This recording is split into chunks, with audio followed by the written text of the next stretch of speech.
All right, hello Pisces. I hope everyone's well. I hope you like the new setup. So we have some playing cards that I'm going to read, and we have the tarot card I'm going to read as well. I have the small deck of Rider-Waite right here, and I'm using the Morgan Greer deck right here. So this is a prosperity setup for Pisces. The moon card is for Pisces. You see it right there. And then these are the correspondent cards around it, and I'm basing it off of the astrology, what's in Pisces house, or what's in Pisces sign, this new moon, which is on Monday. So these videos are turning out to be long, so I'm trying to get these out, and some really good stuff. I mean, find me on Instagram, because it was so funny how I put away this card, but then when I flipped it open, it went right back to the actual card I got for the last reading I just did, which is Aquarius. So this one flipped out. So let's pull, I'll get to this in a second. Let's do your readings right here. Okay, Pisces?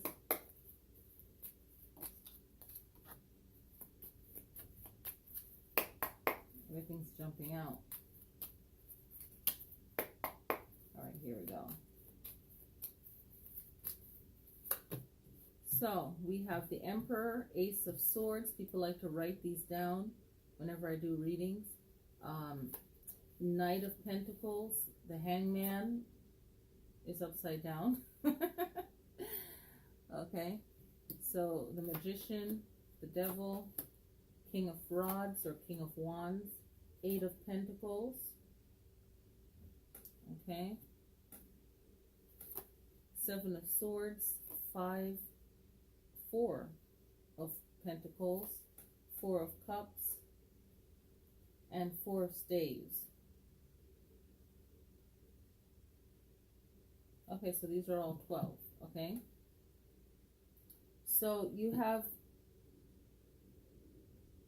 these four in a row. So four, let's look into that. Four usually, because whenever I see the same number repeated again, I want to look up the numerology of it. Okay? So when I think of four, I think about structure, balance, you know, stuff like that. So does four have a meaning for you? Like, you know, maybe having more of a structure, balance? Are you being stubborn about something? Is it the best result or best way to go about it? You think of loyalty and devotion. I like to think of it in simpler terms as foundation, as structure, protection, you know, 4 seasons. You know, being surrounded, you know, in protection, right, Pisces? I'm thinking of that. I'm thinking of just structure, foundation. That's what pops up most for me. So think about what it means to you. What does number 4 mean? So let's go on with this reading. So the Emperor, okay, is leading everything, and the last one is the Four of Staves or Four of Wands, which is like a celebration, feeling comfortable outside of your normal situation where you would feel more comfortable.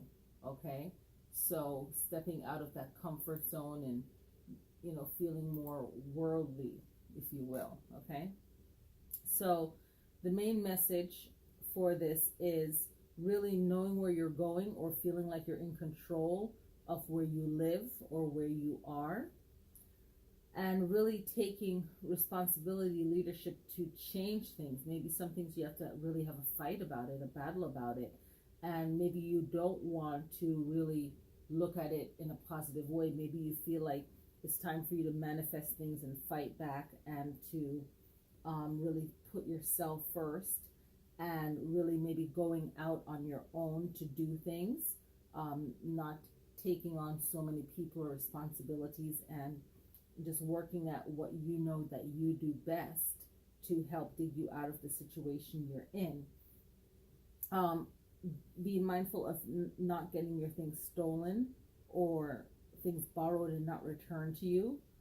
Be mindful of, how others might not return money borrowed or anything to do with money. So make sure that you're not lending money that that if it doesn't get returned, it won't get returned. Try to choose the best decisions, best choices that is easy for you. Don't fight against anything. Like, find the things that work the best for you and make that decision, and then that will lead you to feel more comfortable, to not feeling so restricted, because you want to feel your power, but at the same time you might feel restricted. So just being mindful of that. Okay, so let's look at what the playing cards want to pop out.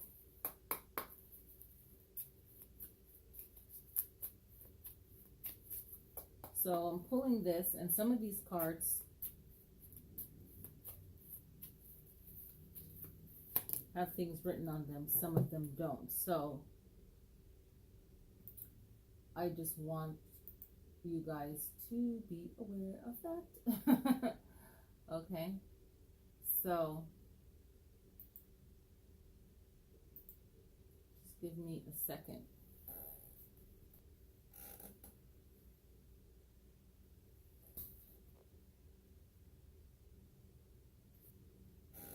Okay, so we have the Seven of Clubs. Okay, so Seven of Clubs usually refer to romance relationships. Okay, so, and I haven't written down all of them yet because I've used playing cards, but I'm new to it, so I don't have them memorized, but they work really good.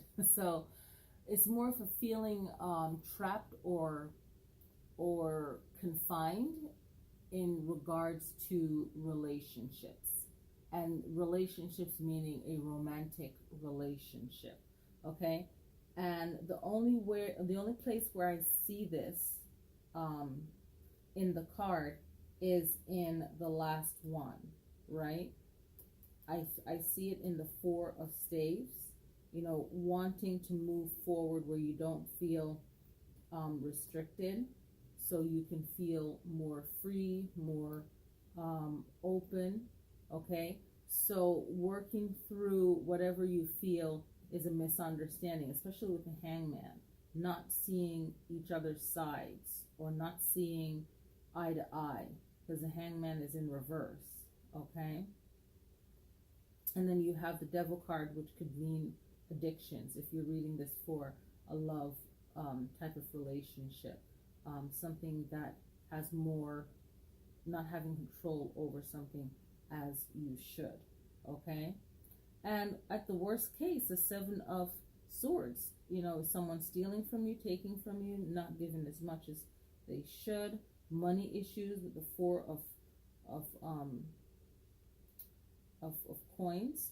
Okay, so maybe hiding money, stuff like that. But that Seven of Clubs is saying that there needs to be a change in that relationship issue. Okay, feeling trapped, feeling confined. All right, and most of the Clubs cards are positive energy cards, or positive experiences, right? Positive experiences in the near future. However, the Seven represents that feeling of being confined, trapped, and maybe you're realizing it's not the relationship for you, so maybe there's a working process that needs to happen, and earning that money to actually take your stuff and leave and be away. So that's another way of looking at it. Okay, so other fun part. This is a manifesting, and I put the paper right here because I wrote them all out.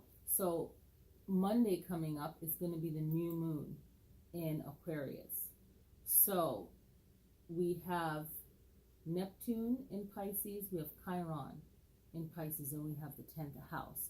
So Pisces card is the moon. I put the Ace of Cups here, right? Pisces is water, Ace of Cups. It's like divine healing, okay? So that Ace of Cups represents Chiron, okay?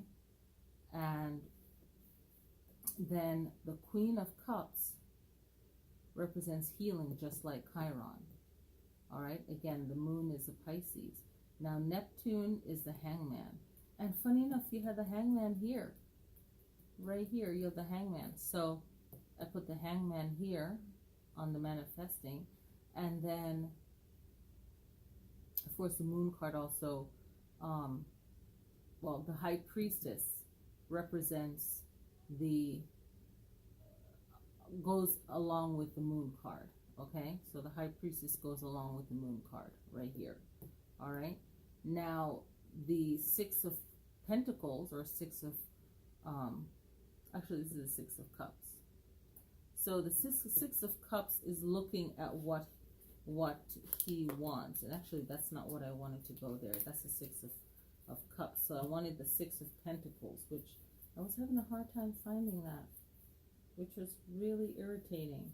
And I don't know why I put that there. So that's a whoops. And I actually don't want that there, because you're looking at the things you want. And you don't want to look at the things that you want necessarily. That's not the kind of work that we're doing. So this one is Nine of Pentacles. So I'm trying to find it. It's supposed to be the six. It's supposed to be the six. So I'm looking at it. Six of Pentacles is representing the 10th house. And the 10th house of careers. Because the 10th house represents career and all of that. So the 10th house, you want to have a prosperity. I'm trying to find all the prosperity ones, but I don't want to use these other prosperity ones. So when you set it up like that, we're basing it off of the new moon, and you want all the cards to be positive of what it is that you want to manifest in your life. This is the most craziest thing, because I was trying to find it before I start the video just to set that up. So I will find it. I don't know why it's not popping up. I'm just gonna I feel like I'm going slow enough, but if it's not meant to be and there's an issue with that, then a good substitute would be like the King of Pentacles or the Queen of Pentacles, okay? So either one could go there, but usually I would want the Six of Pentacles, but if not the Six of Pentacles, then the King of Pentacles works perfect right in that spot, okay? So I think it's just funny how I'm not finding that one in the deck, which is pretty crazy, but I'll find it. And there's a lot of other prosperity ones. There's even the Nine of Pentacles that could be used, so I like to kind of keep her out. If you want it more for a family, you can use the 10, or your business. You can also use that. But you want something that's very prosperous type of point. The Ace is so popular. Ace of Pentacles is actually Prosperity Road, so that one is a great one to have too. I don't know if I passed it already, but that one is a great one to use as well, okay? And there might be another card that you feel more attached to that I didn't mention, that you're like, hey, you know what, I feel more comfortable using another card. So, but Ace of Pentacles to go here, or the King of Pentacles. So I think I would want to use the Ace. And what you're doing with this, you just set it up on a table, and then for the new moon, and any other working that you want to do. But you can have that listed there on the table. I'm going to write out on Instagram some more information. So definitely find this page on Instagram, and you'll get some more information on there. Okay, so I hope you guys enjoy your reading. I will put out the astrology video for everyone to just go through the whole thing. There's a lot of signs that don't have a planet in their chart, and I will set it up a different way. The reason why I put the High Priestess here is that's where pretty much you are on the chart when I'm looking at it. Okay, so I just like to put that extra one out on the corner, just like that. But your main zodiac card should be at center. Okay, so happy February 2019, and I will see you guys next time. Don't forget to find me on Instagram.